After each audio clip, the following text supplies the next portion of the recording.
to another episode of Stuck in My Mind podcast. I am your host, Wize. Almost didn't know how to spell my own name. And I'm excited for this next episode. This gentleman is known as the OG coach. He's here to show ordinary men how to live extraordinary lives. And I'm excited to speak to him. I met him through a Facebook group, which I've met a lot of amazing people through, Stephen Wright, Yayoi, and a few other people. So I'm excited for this. Welcome to the show, Andrew, the OG coach. What's going on? How you doing, Will? Thank you. Thank you for having me on. It's a pleasure to be here. Pleasure's all mine, man. No, it's mine. So let's start off with what inspired you to focus on empowering ordinary men to lead extraordinary lives? Well, the fact that I've always considered myself to be ordinary, I didn't think I had, gifts or talents or anything of any worth for such a long time. And then through my teaching years and more recently in my life coaching, people would tell me like, you live an extraordinary life. Wow. Like, where do you live again? And what do you do? And how long you've been doing it? And, my circumstances. And I wouldn't believe them for a long time. And I'm not saying I do believe them now. It's just I accept it a little bit more. And I do have immense gratitude for where life has brought me.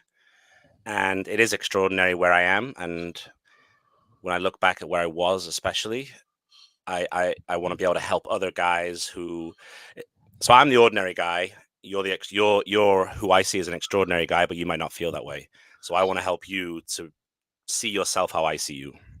So that's really the mission here is to help these guys. Because I've had people like shoot me down, like when I said, "Oh, I'm the OG coach." They're like, "What? You can't say that. You're not ordinary."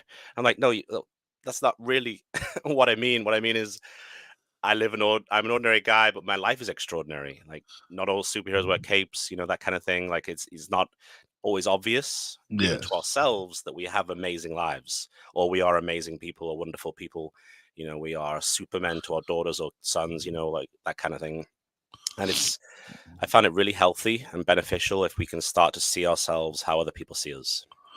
So that was the mission, really. Oh no, like yourself, me personally, I'm just a regular guy, right? And I discovered podcasting, and it was like, man, like, what's this feeling? Like I've never had this feeling where it was like, okay, this is something I love to do. Like I just started doing it, and the fact that I wanted to focus more on helping individuals and inspiring other people to be great, and being able to start the podcast and give and actually create a platform where people truly are listening in and chiming in and the messages I receive from certain people when they hear a episode that inspires them, that to me is amazing. That to me is I wish everyone got the opportunity to feel the way I feel when I receive these messages from people saying, "Hey, this episode made an impact on my life. Thank you very much." It's amazing when you get those messages, because I look at it, if I can impact one person's life, I'm impacting more people, because who knows who that person is going to impact. Exactly. Yeah. Do you mind if I ask you a question? I know you're the host, but I'm just curious. Have you always felt this confident about your ability to host and to speak? I didn't. This is not something I did professionally. I just started my podcast, and of course, at the beginning, it was, who's going to want to listen to me? I suck. My voice sounds horrible. Like everything in the book, so that I wouldn't start my podcast. And then when I finally decided to press record and save it and upload it, it was like, okay, I can do this. Regardless of how I feel, how I sound. And then when people listen to me, and they come back to me and they go, "Dude, what's wrong with you?" I'm like, "What do you mean?" They're like, you have a radio voice." I'm like, "What?" Like, yeah, you have a voice that's made for radio. I don't understand why you think you sound horrible. But in my own head, I sound differently than what I might sound to other people. Absolutely. So I still struggle. Yeah, I don't listen to myself really. I've got better in the last year or so. Like catching myself on videos and the more podcasts like this I do, yeah, the better I'm getting at listening. I could not stand to have those studio, what do they call them, like where you can listen to your own voice to make sure that the sound quality is good. I don't know, but I yeah, couldn't do that. I wouldn't be able to do 5 minutes of a podcast. I had to listen to my own voice. yeah. So it was like, and then when I finally did it, and it I just improved with each episode. With me, it was just I took courses, I did different things because I wanted to learn how to. I took voiceover courses, um, how to speak, and all these different things because I wanted to improve in what I was doing. And so, in the 4 years that I've been doing the podcast, I feel with each episode that I do, I just improve. Yeah, that's yeah. The laws, one of the laws of nature, right? The more you do something, the better you get at it. Absolutely. Yeah. So, so from ordinary to wait, hold on, sorry, wrong side. So, can you tell us about your journey from soul to becoming the OG coach? Because is that where you still at? Is that where you still live at? I'm still in Seoul. Yep, I've been in Seoul, South Korea for over 20 years now. I Wow. came here in 2003 as a very fresh-faced, young man. I suppose I was a man, but yeah, just graduated university. Came over here to travel and teach, and I'm still here.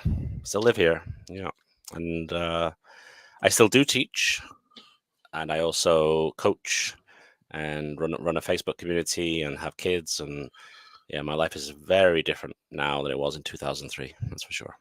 Oh, it's definitely it's changed. My life has changed in since 2020, since Yeah. the Well, yeah, pandemic. yeah. Don't take that the wrong way. I guess I don't take that the wrong way. No, no, no, oh, no. A I lot of people understand what I you meet mean. don't. I understand what you meant, but for me, it was like because of that, my world has opened up much more. Yeah. Because now I've met quite a few people who actually have who moved from either the States or England or whatever to Korea and Taiwan and all this to teach. And I've gotten to be able to speak to quite a few. I had a gentleman here from the United States who's in I think in Taiwan now, who's a horror book writer, and I've had him on a couple of times, and we've had some great conversations, and then I've met other teachers from and it's like, oh man, these had it not been for the pandemic and everything, I would have never been able to communicate with these people and have these conversations and to see that there's other things going on out there that are amazing. Like there's people going out to some of these countries to teach these kids how to speak English, to do all these different things. And I'm like, man, I didn't know I didn't know people was doing that. Yeah, I fell into it accidentally back in the day. I think it was MSN Messenger, 2003. So in the summer, I just graduated, and I wanted to travel, but I had no money. The banks would refuse to lend me any more money. I'd run my credit limits, and everywhere in the UK, and I just happened to be online and talking to a friend, and he's like, "Well, why do you come to South Korea?" I'm like, "What are you talking about?" He's like, "Come on to South Korea, and you can teach." They pay for your flights, they pay for your accommodation, you get a salary, and then you can travel during vacation time. I'm like, oh, where, where's South Korea? He's like, oh, it's west of Japan, east of China, kind of little peninsula there. And like looking it up in the map on the globe, I think probably at the time. Yeah. Where is it? Okay, yeah. And within a month, I'd found a job and had a phone call with a Mr. Kim on the phone and signed a verbal contract. And sure enough, within a week, I had airplane tickets, one-way ticket to Seoul booked, Korean Airlines, and I was here. Oh, awesome. So how does your experience as a professor teaching over there and so influence your coaching style? It's been such a invaluable experience in terms of getting in the mindset of a student, as I suppose, as a learner. You know, I've had so I studied until I was 23.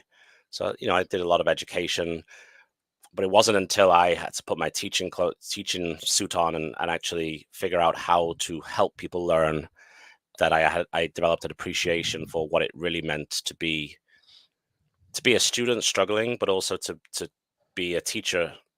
How teachers struggled. It's like we could see them as jerks or see them as power mongers or whatever. But I think nobody at least starts teaching unless they don't have a desire to teach, to help people learn, right? Like might not end up like that. You could get jaded Uh, and stuff like no, that. But I was blessed. I had some amazing teachers growing up that really, and I went to school in the 80s, 90s. And so for me, I had teachers that really cared. Hey, I'm aging myself, but um, a lot of the teachers that I had really cared about their students. So I'm appreciative of the teachers that I did have. There were some amazing teachers, and I look at it now. It's different. Teachers are so much younger now. yeah, in some ways, I know what you're saying. I don't remember having any young teachers Yeah, when I growing up, was yeah, young. If there was somebody at the age of 30, it was like, oh, check her out, she's under 30. yeah, Ooh, teacher. But yeah, it does seem like when I see now my kids, but my niece's kids and things, yeah, they're so young. They do seem to be younger. Is that just we're older? I don't know, that too. It could be that. It could be that. but I could count on one hand. I count on one finger. I think the good they all well to say they're a good teacher means I enjoyed their class, and that's the other Yes, thing. Like, it's not necessarily they were good. Probably the best teachers I had, I didn't appreciate. Maybe the ones that taught me the maybe because they most, I challenge didn't you the appreciate as most. being a good teacher. Maybe they challenge Possible. because they challenge you the most. I would like to think so. My parents would disagree. My dad was very supportive of me to come out to Korea and be a teacher. He's like, yeah, it makes perfect sense. You've had so many bad teachers, you know exactly how not to teach. So it makes sense that you'd be a good teacher because you know what to do. You know not what to do because you've Yeah. struggled with so many bad teachers. I'm like, well, thanks, Dad. My mom was just scared. She's like, where are you going? How far away is it? Do they speak English? Like, no, that's why I'm going there. I'm going to No. teach. So what are some of the common challenges you see men facing today, and how do you help them overcome these obstacles? Boom, straight out. Wow, big question. Yeah. Self-esteem, self-belief. Yes. It's it is so the data, the research on men's mental health, like the rapid increase in depression and suicide within young men, especially, tends to suggest that it's a lack of feeling unwanted and unneeded. Yeah. That's they have good jobs, they have wives, they have kids, and yet in their farewell notes, whatever, it tends to suggest that they don't feel wanted or needed, or of purpose, of use. Yeah, it's like Chris Rock said this in his stand up. He says, um, it's kids, babies, women, and dogs get more love than men, and it's because we we feel like all people care about is that we're providers, and they don't care about what other part of us is like what other great qualities we have is it's like, oh, that doesn't matter. You need to be a good provider and then you're a great person. No, that doesn't work that way. Yeah, and it doesn't get taken into account who provides for the provider, right? Yeah, Like who gives to the giver. That's and I, it's a tricky question to like it's a quandary when you consider, is it our fault as a man and men that we don't express what we need enough, or should there be some natural understanding from others that, oh, this guy obviously needs, what he gives, he needs to reciprocate what he gives out, and yet well, it doesn't. because for many years, many well most of the time, um, it's always at least for me growing up, it was we don't share emotions, we don't cry, a man doesn't do this, a man doesn't do that, and yet it could be the furthest thing from the truth. Like, Mm, um, sometimes I need to have someone that I need to talk to be able to vent whatever's going on, or if I'm having issues, or whatever. So in the last few years, it's kind of much better for men to be able to express themselves. Because mm, before, if you express yourself, or you were too emotional, they would say you're acting like a girl, or you like, what's wrong with you? What's wrong? Why are you showing all these emotions? And that's just, it's like we give, but who's filling us? Who's refilling us back up our cups? yeah. Well, yeah, and I guess that's where I step in, right? That's Yeah. that's the gift that I get to experience, is helping these guys to realize that they fill their own cups up. They can bring satisfaction and joy to their own lives with their own through the power of their own beliefs. I love I love the name of your podcast, Stuck in My Mind. Mhm. It's such a clever, not I mean, you know what it is intended for, but for me it is the problem, right? We are stuck in our mind of Mhm. who we are supposed to be or what we are supposed to think or do, and it's like you can choose at any moment to look at it from another point of view, to to label yourself or your circumstances any way you want. You don't have And to be no, stuck. well, that's where I got the name. Is was like, man, I like, prior to me doing the podcast, like I said, I was stuck in my own head with doing the show because excuses. Like, I would I would just self doubt, and again, the self talk wasn't there. It was all negative. It wasn't nothing positive about inspiring me to do the podcast until I finally just decided that, let me get out of my own head. It's time for me to really do this. And once I finally did, it was like, oh, okay, it wasn't that bad. It's actually fun. Yeah, it was actually, yeah, it was a lot of fun. It was discovering something, like you said earlier. You didn't feel like you had any talents or anything, and I kind of felt the same. I've felt the same way, and like, man, I got all these friends that are musicians, do this, do that, and I'm like, but what am I talented at? What am I special at? What can I do that I just wasn't? And but podcasting was it. Like, being able to come on and have these great conversations and learn in the process. It was like, okay, this is what I want to do. This is what I want to continue to do, because first of all, I'm getting to hopefully inspire other people.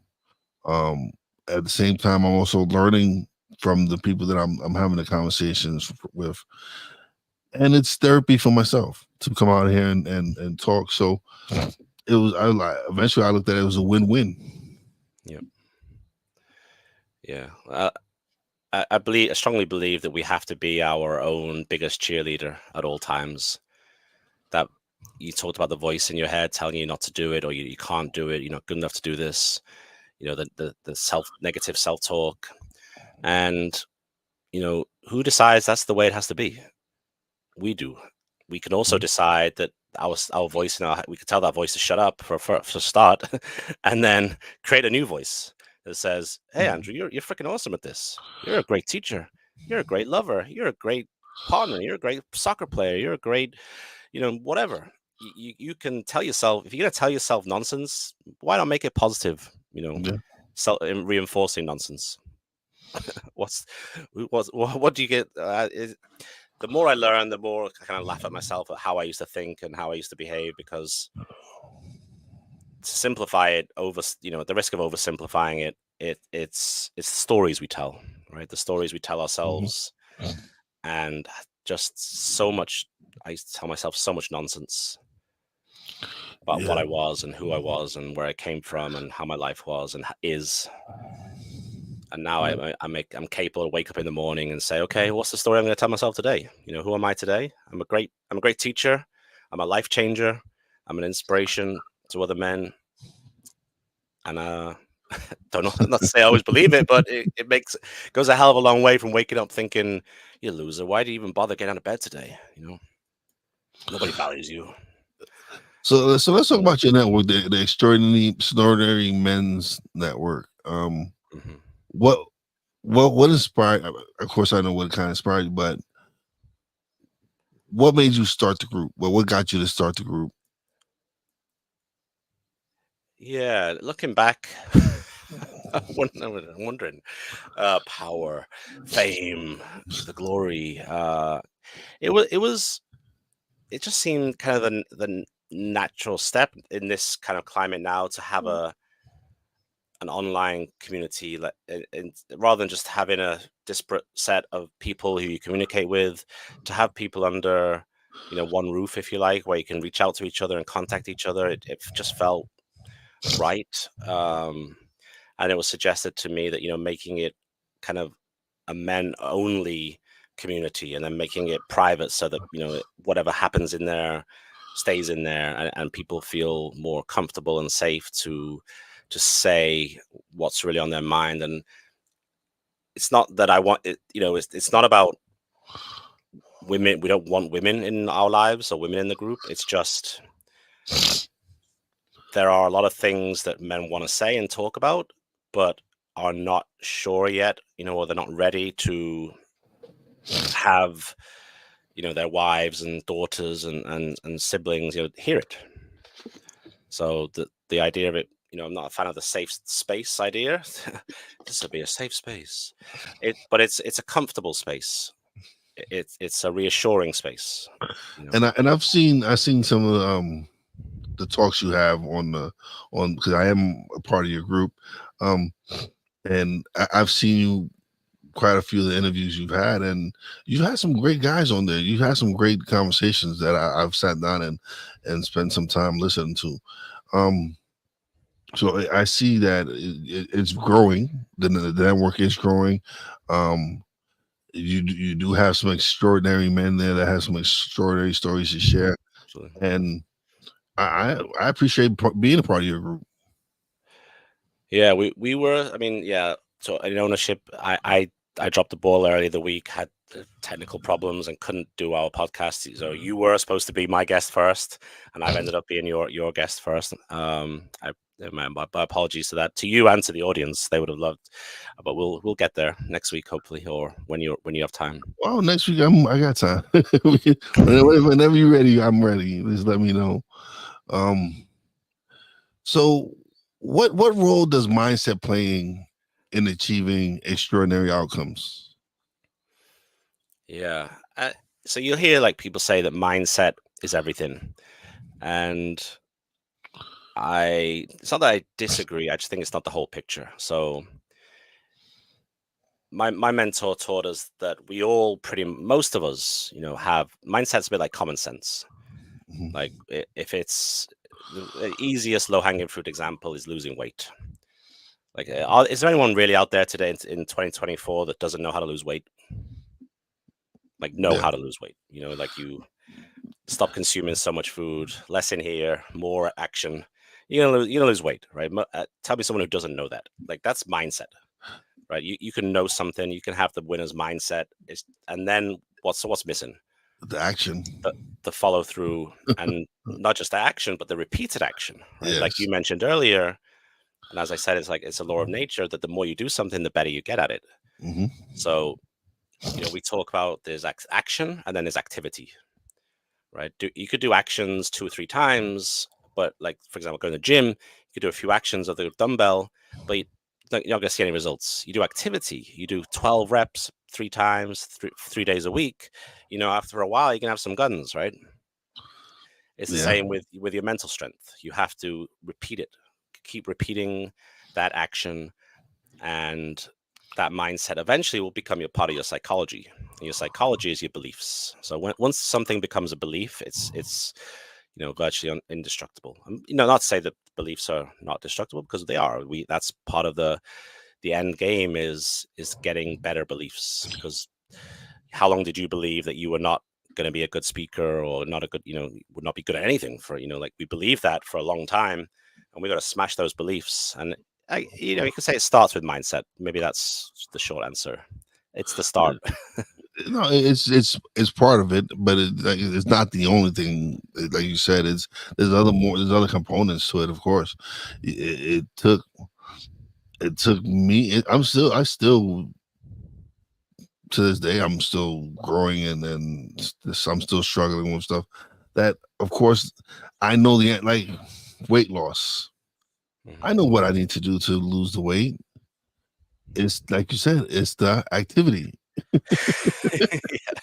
Not sitting on my butt on podcast all day. That would be part of my routine I need to break. But yeah, No, it's just it's yes, also myself. It's something that I'm dealing with right now that I'm working towards, and of course, it has to.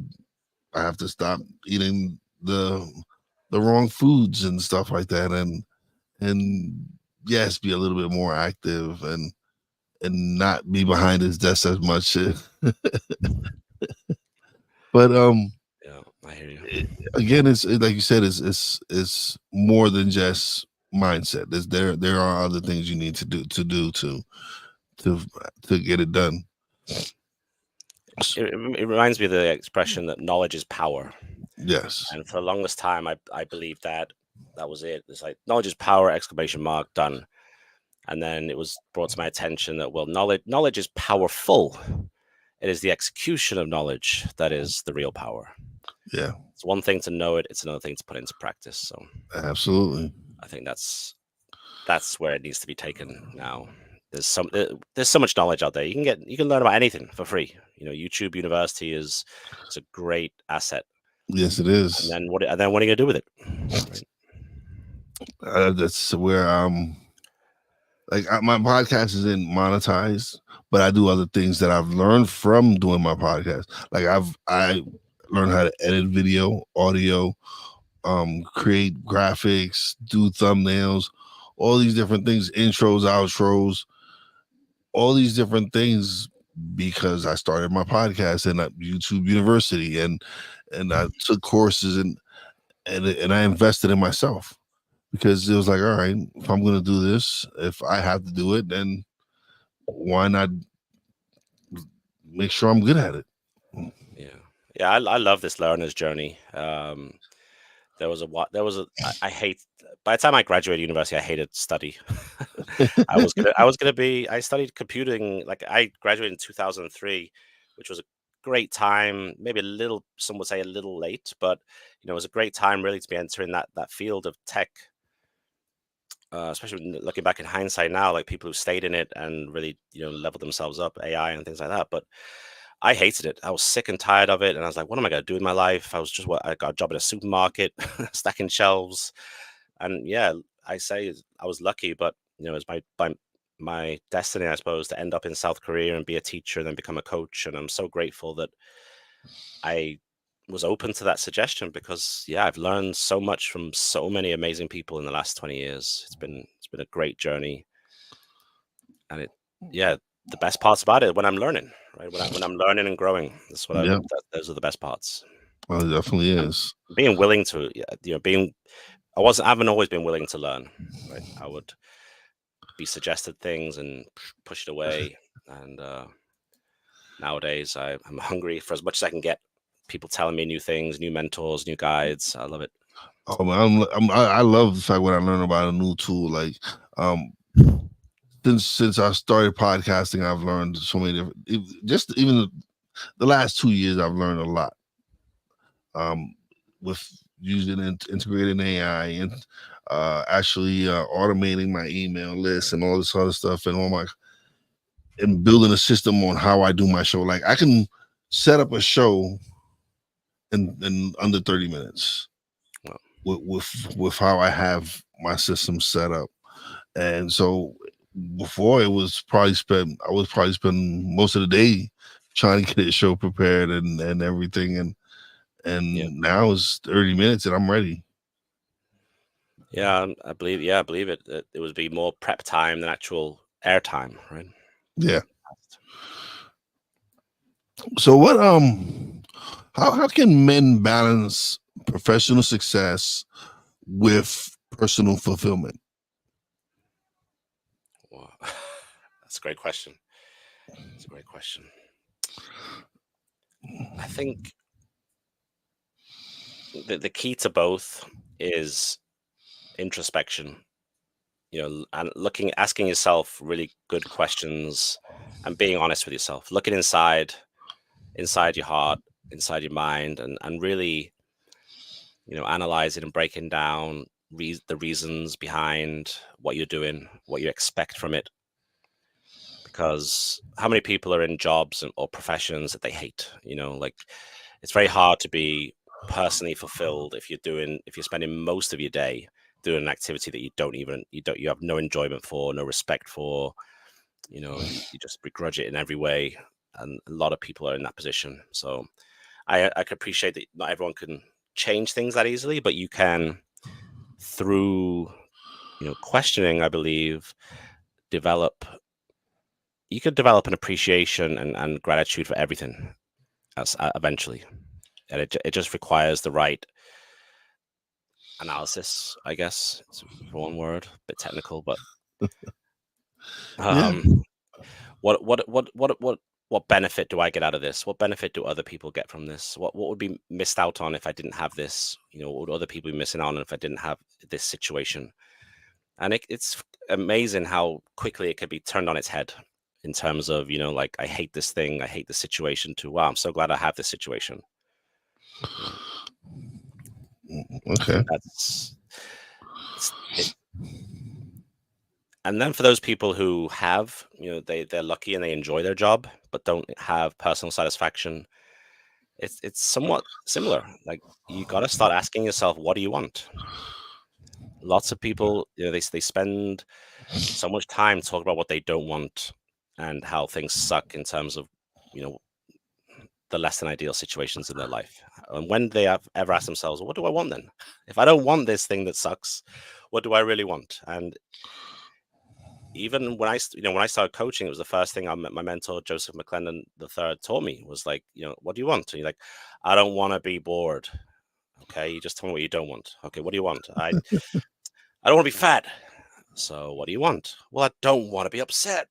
It's like, I can't even. It took me ages just to even catch myself to hear what I was saying. To hear that I was just constantly referring to what I don't want. And you know where attention goes, energy flows. You get what you turn into what you tune into. All those little sayings, they're true. You get more of what you think about. And the more I thought about what I didn't like and what I didn't want and what I didn't appreciate, there it was showing up again. Once Yeah. I started really, bit of a woo-woo term for some, but manifesting, right? Like, starting to really think about what I wanted and working towards it, sure enough, it would show up. Not always in the way I envisioned it at first, but more often than not, it would give me the result that I wanted. It would give me that satisfaction. It would give me that joy. It would give me gratitude. Okay. What advice do you have for men who feel stuck in their ordinary lives and want to break free? Yeah. Contact me. Hey, that's a good answer. Let's have a conversation. And if you can't do that,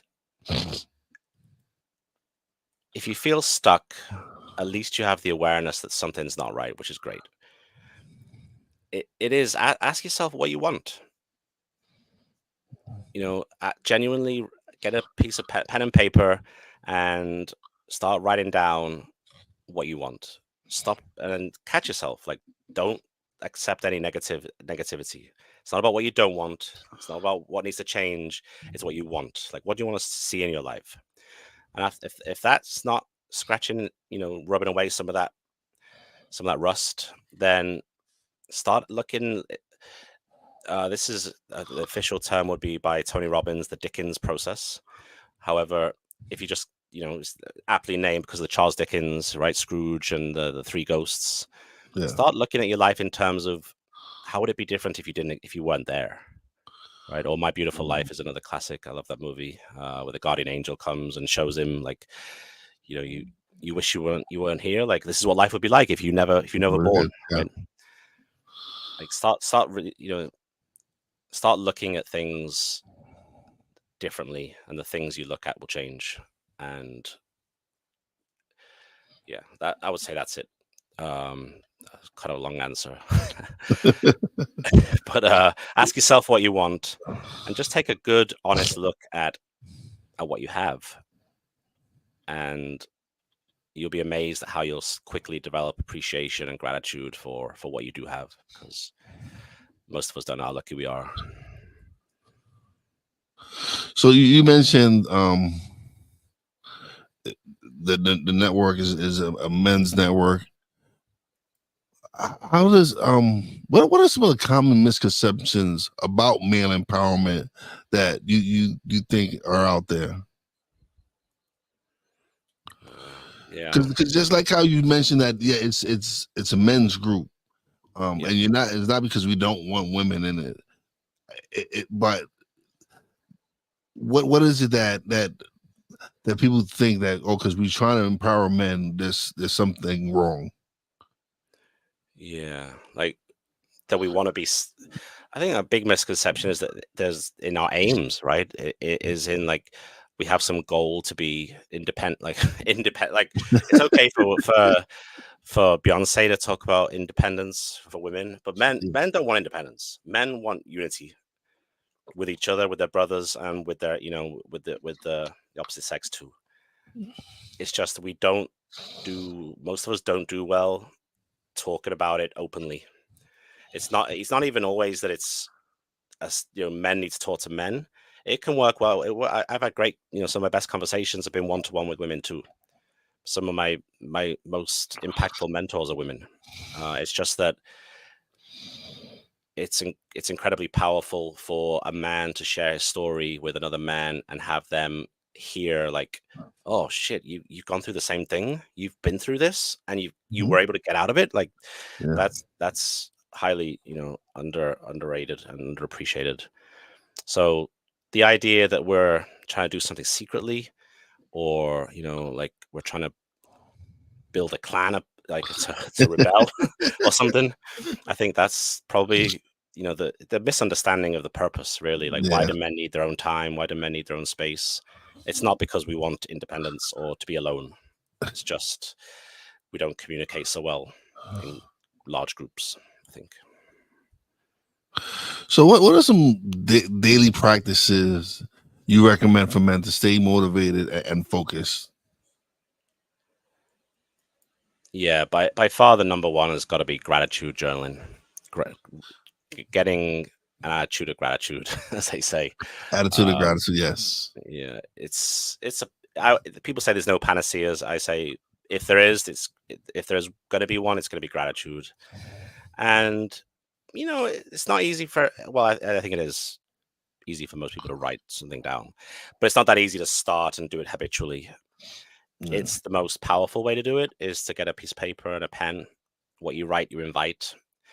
And it's amazing how quickly your perspective on life shifts once you start mentally triggering those thoughts, triggering those thoughts of what you're grateful for in your life. Okay. Because what's wrong is always available, but so is what's right. And we so easily, and it's the nature again, like there's a reason why this happens so much. It's survival, to focus on what's wrong because what's wrong will freaking kill you. But what's right keeps you going and keeps you motivated. So develop an attitude of gratitude. Write down, 3 things every morning. As soon as you wake up, 3 things that you're grateful for to have that day. And if you want to get, pro level at this, write down what you're grateful for that's going to happen. Right. Mm. One of the practices I get my men to do is to do in terms of 3: 1 past, 1 present, and 1 future that you're grateful for. Okay.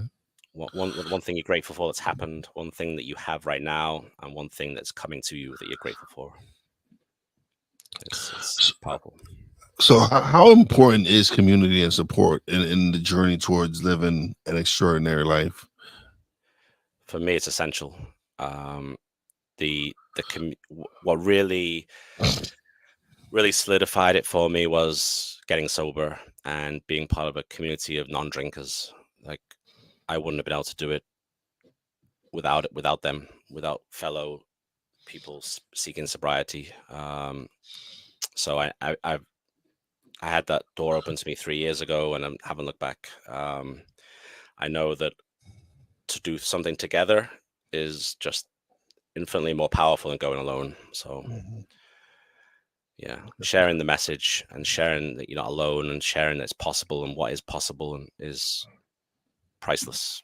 It's huge. It is, man. It's very important to be a part of a community and networking. And I've been blessed these 4 years with the people I've connected and the relationships I've built through podcasting and content creation, and it's I've made friends for life, friends that have impacted my life in such a positive way. Seeing them create create things and get I have a friend who in Pittsburgh, he just opened a podcasting theater. Wow.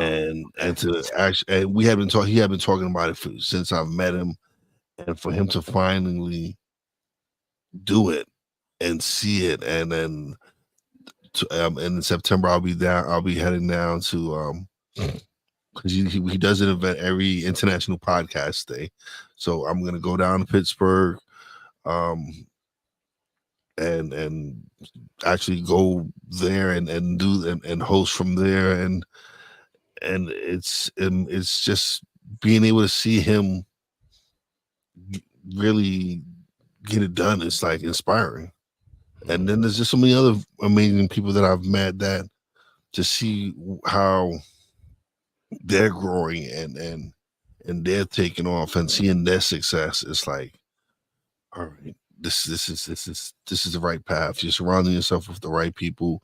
You're connecting with the right people because they're here just the same way. They've just seeing them has inspired me to be like, okay, there's something here. There's something that can be done, and I'm excited to be connected with some of these people. Yeah. You said earlier that, since 2020, you know, the COVID thing that happened, that was a turning point, right? Pre-COVID, post-COVID is a watershed moment. Yeah, Same for me. The online kind of space that opened up, the communities and the services that happened because we were all locked down, has changed my life. Yeah, in much the same way. I was grateful that I'm grateful that I came out to South Korea because that was the first step in terms of becoming a global person. Meeting English teachers from all over the world, basically doing my job. and then from there to become into coaching and meet people, and then into kind of this community that I've created, and then dabbling in podcasting, I suppose you'd call it. Really, Hmm. it's just been a game changer to, yeah, like as you say, to meet people so diverse who are doing all kinds of different things to help make the world a better place. Like I was in a place at the end of 2019 where I had almost no positivity for the state of the world. Nothing good to say about my own life, other people. Like it was just, for me, it was destined for ruin. And now all I see is, well, not all I see. Well, it's not a fairy tale by any means, but there's so much goodness out there, and there's so much positivity. If you want to see it, if you want to find it, there's so many amazing people doing amazing things. Sure, there's terrible people doing terrible things. You don't have to look. You don't have to put your attention there. You can put your attention on people like yourself who are doing great things and bringing great content to people. That's just as equally available. Yeah, And I had no idea it existed until 4 years ago. yeah. I didn't know a lot. I didn't know a lot of the stuff that I know now, and a lot of the amazing people that are out there, and it- it's just like we would have never connected. This conversation would have never happened. Um, and a lot of the connections that I've made these past couple of years would have never happened.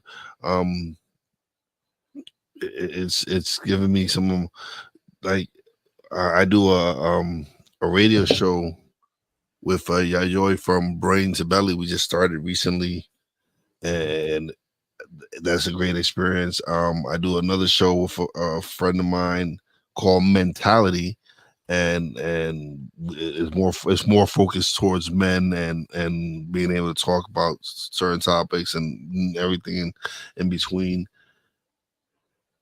It's like being able to do these projects and make these connections and build these relationships has really just opened up so much, opened up the world. Basically, like you were saying, Mm. it's opened up the world for me, and it's so many different opportunities that have arisen from it. And I'm excited, man. I'm excited to be able to continue to do this and hopefully inspire more and more people. Yeah, it's one thing to be excited about doing it, and it's an equally exciting thing to know that you're encouraging other people to do it too. Like you Yeah, said, it's about some of the great interviews I've had and people I've spoken to in my community, and so many of them have said like they've never had this opportunity before. They never thought that they'd have a chance to share their story. And it's like, man, it's right. you made Like you made it happen. if I hadn't done this little thing, which I struggle with, with s- tooting my own horn, if it were. But if I didn't start the community, who knows how many? Well, I know like at least 40, possibly 40 guys who would never have shared their story. Would have died with them, and what a loss that it would be. So I'm proud and grateful that I have taken this opportunity, and I can do better, and I will do better, and I will speak to more people. But I'm glad to be a part of this movement to encourage people to share and speak out. And there's so many, like, there is so many negative voices out there on social media and on the internet. It's great to be a part of a Yeah, cohort of positivity. it's an uphill battle, of course, because people like to see train wrecks. But I also like to believe that people want to see good content and want to see positive stuff, and just we need to change. And it's not the people; it's more the systems Hmm. where Right. they're going to air whatever they're going to push what they want to push.